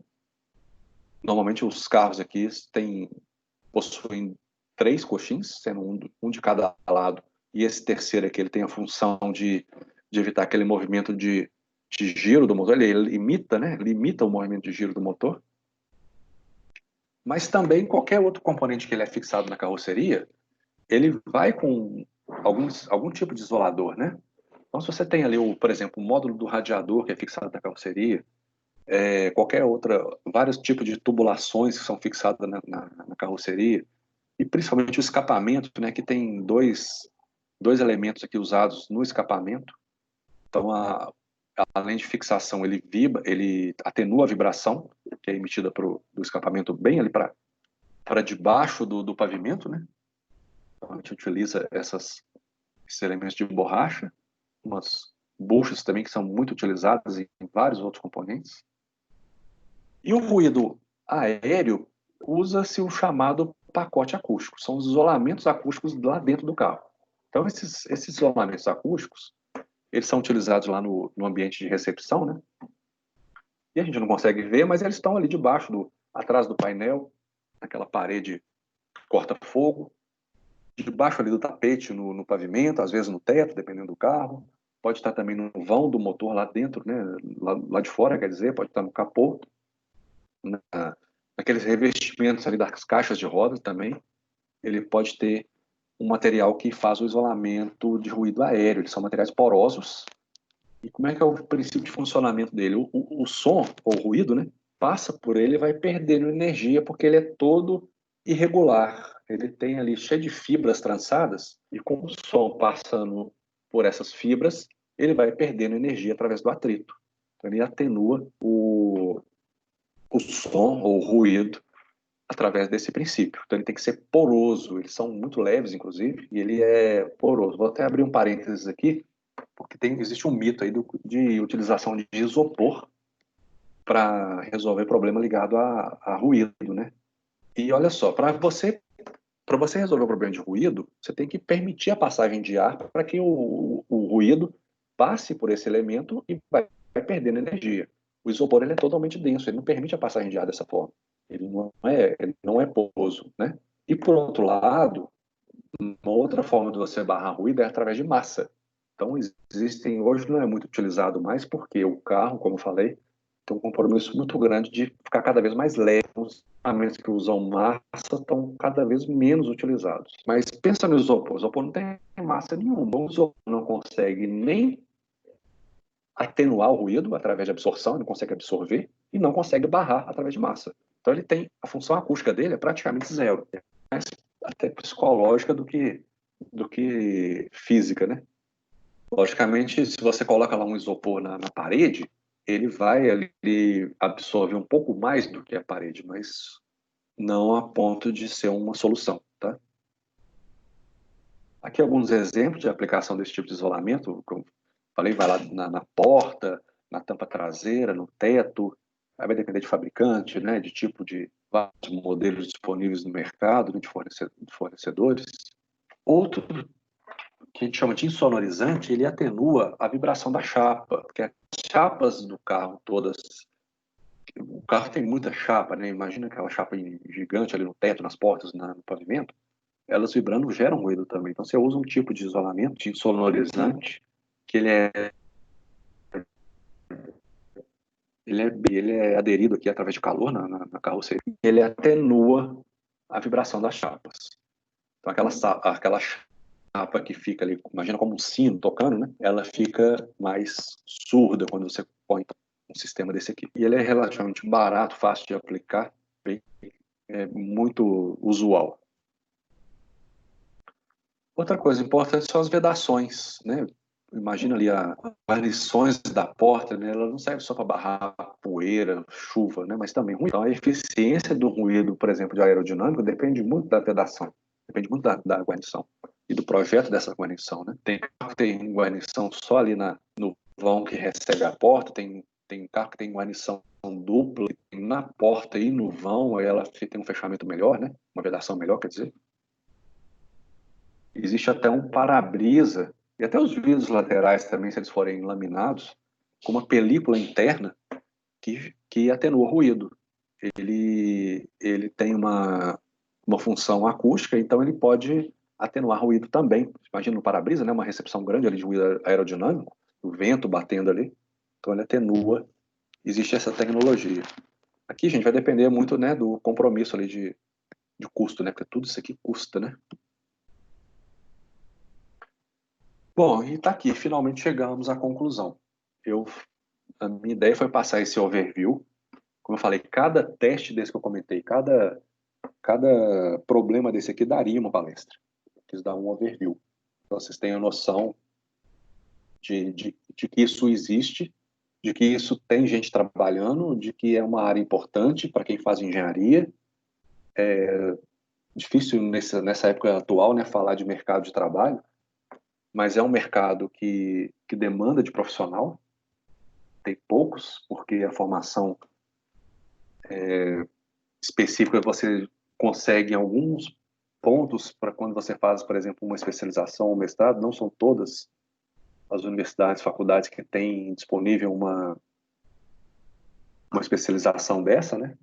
Então depende muito do aprendizado ali no trabalho mesmo, no dia a dia, né? Então, falando no meu exemplo, eu comecei como estagiário dessa área, não conhecia nada, não sabia nem que ela existia, e fui trabalhando ali, desenvolvendo, fui estudando, principalmente, né? Estudando a parte mais teórica da disciplina para poder aprimorar a parte técnica, né? A parte prática, né?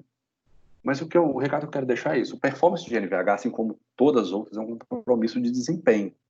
Eu falei aqui algumas vezes sobre consumo de combustível, que tem sido a pior, é a principal requisição de clientes hoje, né? Que um carro seja econômico.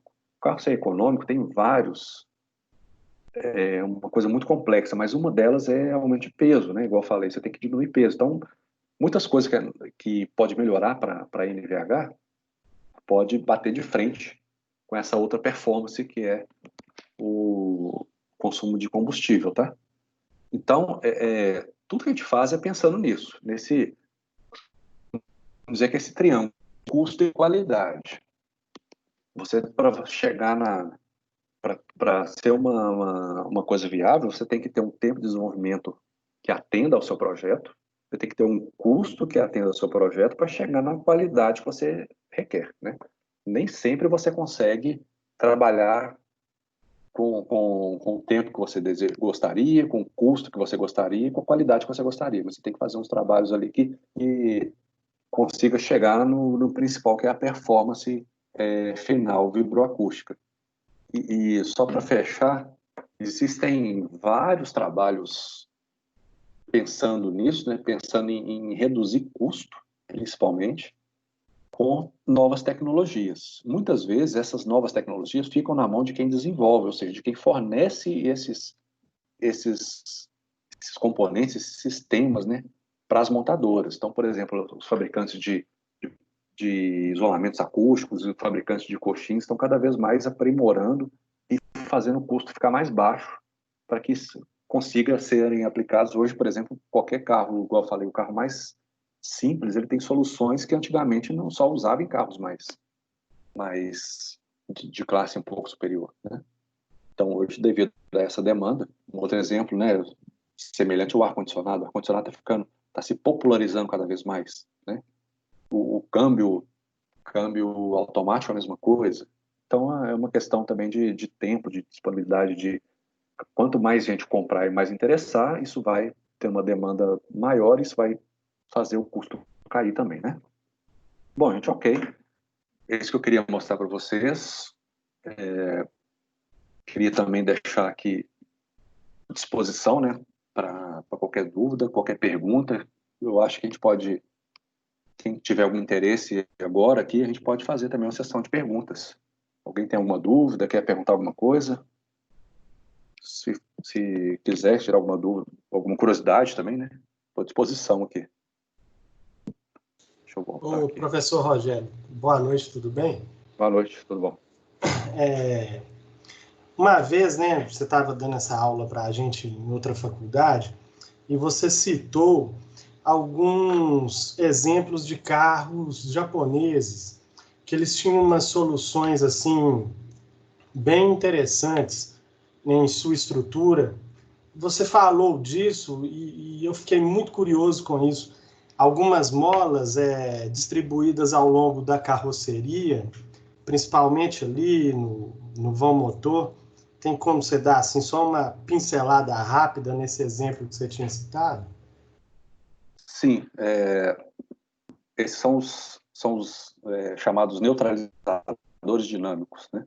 Uhum. O que é isso, gente? Isso aí são que muitas vezes, igual eu falei, você não consegue, você chega na fase final do projeto e você tem que abrir mão de alguma solução um pouco mais rápida para resolver aquele problema ali, né?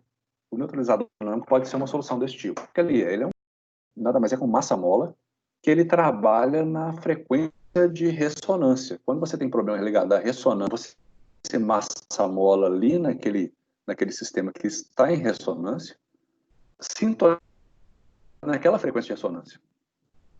Esse sistema massa-mola, ele vai entrar em ressonância, vai fazer a atenuação da vibração daquele componente que você de interesse, né? Então é um sistema relativamente simples que ele não é muito assim uma solução de projeto, mas por ele ser simples e barato e fácil aplicação, eu comentei que os japoneses usam muito isso. E os carros japoneses costumam ser referências nesse quesito aqui de vibroacústica, de NVH. Eles têm uma performance boa nesse sentido. E principalmente lá atrás. Hoje tá mais... A gente consegue ter carros um pouco mais nivelados, mas quando eles chegaram aqui, né, principalmente quando a Honda nacionalizou o Honda Civic, o carro era referência para ruído e vibração. E nessa época eu trabalhava com isso, eu reparei que eles usavam muito desse neutralizador dinâmico para poder atenuar vibrações, tá? Ô, Bacana. Lucas, entendeu? Entendi. Uma outra coisa também que eu reparei, trabalhando com um projeto de carroceria, é que esses dados levantados, principalmente por NVH e outras simulações dinâmicas às quais os carros estão submetidos ao longo do seu desenvolvimento, eles são levados até para a parte de siderurgia, onde você consegue tentar resolver alguma questão de material, a chaparia, o tipo de chapa, né, que constitui a carroceria. O que eu posso fazer ali para ajudar na atenuação de vibração e ruído? Na verdade, a coisa é bem ampla mesmo. Sim, e não só o projeto, mas a própria fabricação. Você imagina uma carroceria, como que ela é complexa, né? Você tem várias Muito. partes que são ali, que são conectadas, por exemplo, por pontos de solda. Então, imagina uma solda daquela não muito bem feita, não muito bem projetada. Uma chapa com a outra pode gerar uma vibração entre elas, né? E Sim. aquilo dá ruído. Gera a chamada rumorosidade, né, o pessoal fala. Rumorosidade é um termo portuguesado. É, Ruído em italiano é rumor, tá? é, Mas é ruído também. E outro problema importante também que acaba com qualquer projeto acústico é o problema de vedação. Se você tem duas chapas que deveriam estar vedadas, né, uma com a outra, ali você tem alguns elementos que você coloca na produção para fazer essa vedação. Se tem alguma falha, qualquer furinho, qualquer passagem de ruído que tiver, por exemplo, do vão motor para o interior do carro, você derruba qualquer projeto acústico, né? Você tem ali um problema sério de ruído devido a esse furo. Então, é importante não só a parte de conexão, mas também de vedação. Aí não só ruído, né? Poeira, água, muita coisa ligada a isso, muito complexo. é Certo? verdade. Obrigado, professor. Muito obrigado. Falou, obrigado. Bom, pessoal, tem mais alguém que queria fazer alguma pergunta? Boa noite, Rogério. Tudo bem? Oi, Luan, boa noite. Eu fiquei curioso quando você falou dos softwares utilizados para as análises lá dos métodos de elementos finitos. Queria ter uma noção de quais são, pelo menos os principais ali mais utilizados, e tem alguns com os quais eles se causam, tipo assim, um software combina com o funcionamento de outro software e etc. Luan, essa área, essa não é minha área, tá? Eu nunca trabalhei com software, tá? Ah, sim. Como minha parte é mais experimental, meu trabalho com o pessoal de software era muito de correlacionar os modelos e tal. Mas, assim, hoje existem vários pacotes de fornecedores de software que tem essa linha toda de produto. Então, você tem esses principais que você imaginar para qualquer outro tipo de análise, ele consegue fazer também a parte de vibração, né? Principalmente vibração. Então, você tem um software que faz algum teste, alguma simulação relacionada à fadiga, o fabricante pode saber que ele vai ter um módulo ali para vibração também, né? Para análise modal. Os de acústica são mais específicos, aí são um pouco mais... não tem tanta ligação com isso, tá? Mas... Entendi. Os principais fornecedores que você deve conhecer, eles têm esse módulo de modal vibracional, tá? Ok. Eu imagino que deve estar mais, né, como utilizar do que o próprio software em si. Mesmo que faz essa análise estrutural, também deve fazer essa análise. Deve permitir essa análise, né? Para o ramo da principal de análise virtual, e isso vale não só para aqui, né, para vibração e acústica, mas é você ter um modelo confiável, né? Então, como eu falei, o que é feito antes de qualquer coisa, principalmente nessa área aqui? Você faz o seu modelo virtual, mas você vai comparando os resultados dele, você vai calibrando, né, os resultados dele com o que você vai encontrando no físico. Então, eu quero fazer medir, por exemplo, a frequência natural de um componente de uma carroceria. Eu vou ali trabalhar com o meu martelinho ali, né, procurando as frequências, e a pessoa do software vai trabalhando no software. Então, para poder calibrar isso aí. Então, a partir do momento que você tem um modelo confiável, aí sim você pode abrir mão da parte física e trabalhar só na virtual. Cada vez mais as empresas estão fazendo isso, para tudo, né? Principalmente na indústria automobilística. Você deve saber que são softwares que custam caro, licenças caríssimas, né? Então não é qualquer empresa que consegue ter. E as montadoras multinacionais são empresas aí que conseguem, né, ter esse tipo de equipamento, de equipamento, né? E desenvolver muita coisa interessante. Mas, assim, como eu dei um overview aqui de muita coisa, eu estou falando aqui de muita gente trabalhando. Você vê que tem a pessoa que faz o teste, tem a pessoa que faz a parte virtual, tem a pessoa que cuida do projeto, tem a pessoa que cuida ali do andamento do projeto, tem isso para cada modelo que a empresa desenvolve, né? Então, é uma equipe muito grande trabalhando com isso. Não tem como você ficar especialista em tudo aquilo ali. Você tem uma noção, você consegue entender o resultado, mas para fazer mesmo, você tem que ser especialista. Tem que ser dedicado àquilo ali. Então, você tem um especialista de experimental, você tem um especialista virtual, você tem um especialista de motor e câmbio, você tem um especialista de carroceria e por aí vai. Especialista de ruído de grilos, especialista de ruído de estrutural, né, e por aí vai, né? Isso é uma engenharia toda trabalhando ali para ter esse resultado do pouco que eu falei aqui, né? Ok? Ok.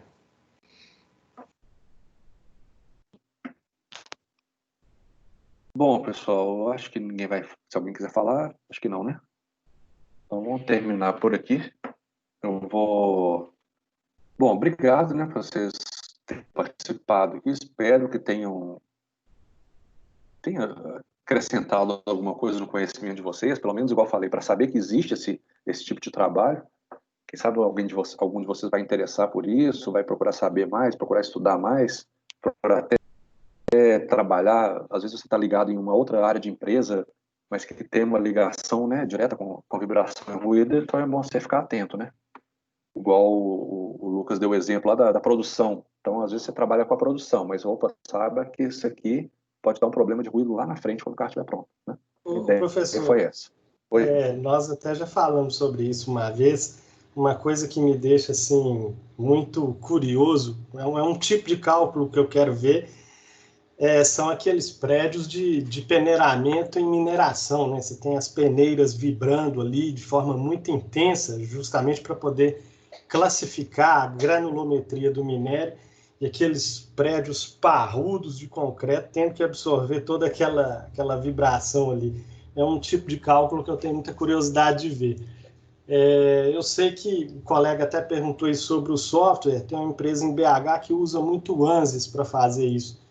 E o pessoal lá da E3S tem feito algumas demonstrações disso. É um tipo de cálculo que eu quero ver, porque eu já vi aquilo trabalhando e eu não entendo como que aquilo fica em pé, de tanta vibração que tem. Aí você tem a vibração necessária, né, para fazer a máquina funcionar, mas tem o efeito dela também lá na sua estrutura, que tem que suportar.